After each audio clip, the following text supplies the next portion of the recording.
Olá pessoal, sejam bem-vindos a mais um programa Prova Final, um programa realizado pela TV Justiça em parceria com a rede de ensino Luiz Flávio Gomes.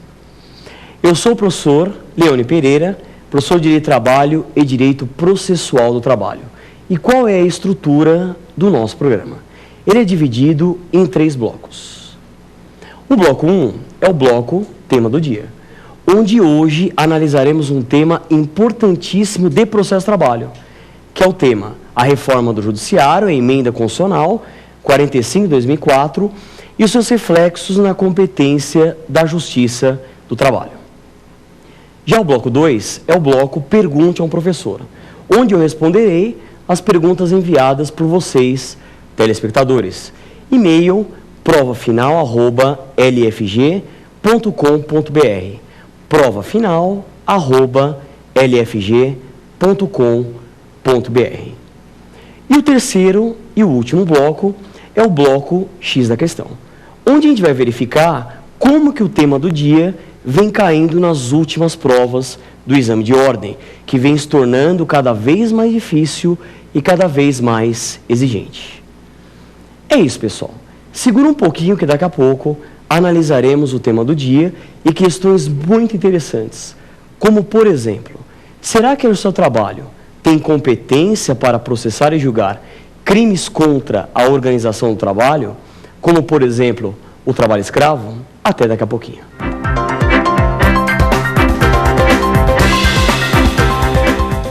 É isso aí, pessoal. Chegamos ao nosso bloco 1, tema do dia.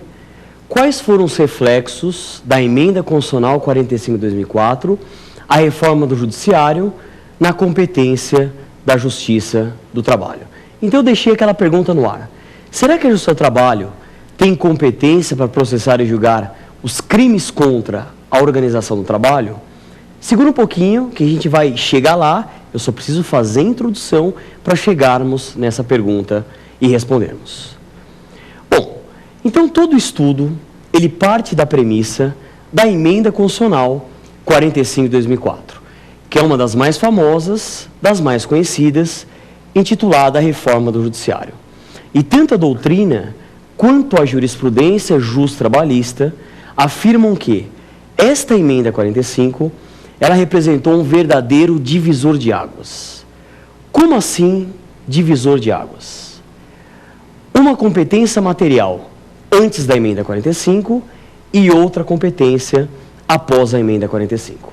Muita gente acha que a Justiça do Trabalho, ela ainda só julga a relação de emprego, relação de empregado em face do empregador ou vice-versa. E não é verdade. Diga-se de passagem, este é o grande objeto? É o grande objeto. Mas hoje, novas ações que tramitavam na Justiça Comum, hoje são de competência da Justiça Laboral. Vamos desenvolver o tema. Essa nova competência, ela está no artigo, e eu digo que esse artigo é o artigo hoje mais importante de todo o processo de trabalho, que é o artigo 114 da Constituição Federal, a Constituição Cidadã de 1988, como dizia Ulisses Guimarães. E qual é a estrutura do artigo 114 da Constituição?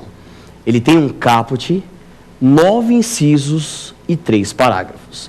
Então a gente vai analisar o que é mais importante dessa análise do artigo 114 da Constituição. Tudo bem? E a gente começa o estudo com o caput do artigo 114 da Constituição, que ela fala que compete à Justiça do Trabalho processar e julgar. 2 pontos, caem 9 incisos. Comparando a redação nova com a redação antiga, a gente observa uma inovação. Qual seja?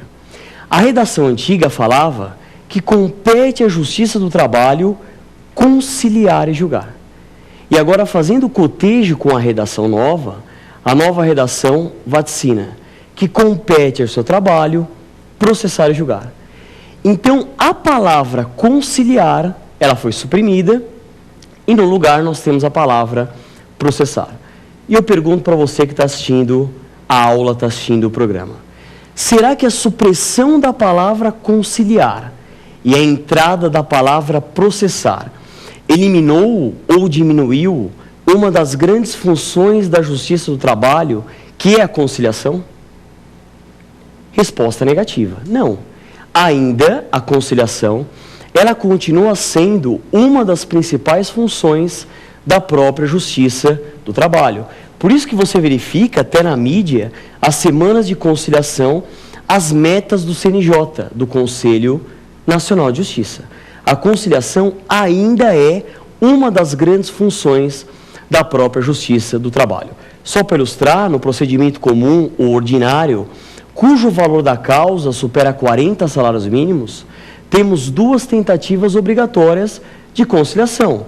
Após a abertura da audiência, está no 846 da CLT, e após as razões finais, antes da prolação da sentença, artigo 850 da CLT.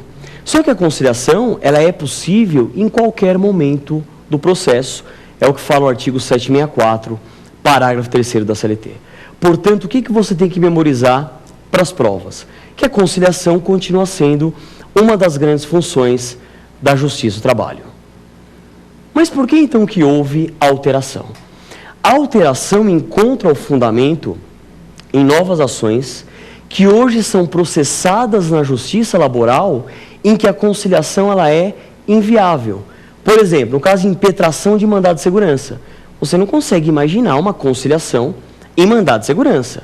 Até porque qual que é o escopo, o objetivo do mandado de segurança? É tutelar um direito líquido certo, não amparado nem por habeas corpus e nem por habeas data. E também nas ações de fiscalização do Ministério do Trabalho e Emprego, em que a gente não consegue vislumbrar uma conciliação. Tudo bem? Esse é um primeiro ponto, um ponto importante que caiu em prova. Continuando. O primeiro inciso, o inciso 1, fala das ações oriundas da relação de trabalho, abrangidos os entes de direito público externo e da administração pública direta e indireta, da União, Estados, municípios e Distrito Federal. Na verdade, o inciso 1, ele é dividido em 3 grandes partes. E dessas 3 grandes partes, analisaremos 2 delas. Primeira parte. A primeira parte, ações oriundas da relação de trabalho. Então, hoje, compete à Justiça do Trabalho processar e julgar não apenas relação de emprego, mas relação de trabalho. E só lembrando dessa diferença que o leigo confunde, mas a gente não. Toda relação de emprego é uma relação de trabalho, mas nem toda relação de trabalho é uma relação de emprego. E o que diferencia a relação de emprego em cotejo com a relação de trabalho? São os requisitos que caracterizam a relação de emprego. Pessoa física, pessoalidade, não eventualidade, onerosidade e subordinação. Hoje, a Justiça do Trabalho, em tese, ela julga a relação de trabalho em sentido lato e em sentido amplo. Por exemplo, autônomo, avulso, eventual, voluntário, estagiário, que consubstanciam relação de trabalho, hoje são de competência da Justiça do Trabalho e não mais de competência da Justiça Comum. Tudo bem até aqui? Pensamento positivo, ânimo firme? Vamos lá. 2 grandes questões polêmicas surgiram da interpretação e do estudo dessa primeira parte do inciso 1. Primeira questão polêmica, e eu deixo a pergunta no ar. Será que a Justiça do Trabalho ela tem competência para julgar ação de cobrança de honorários advocatícios? Vou imaginar um exemplo, principalmente para você que está estudando para o exame de ordem. Imagina que um advogado, pessoa natural, presta um serviço, o cliente não paga e o advogado ele vai entrar com uma ação de cobrança, pleiteando na justiça os seus honorários advocatícios. Será que a Justiça do Trabalho tem competência para analisar essa questão?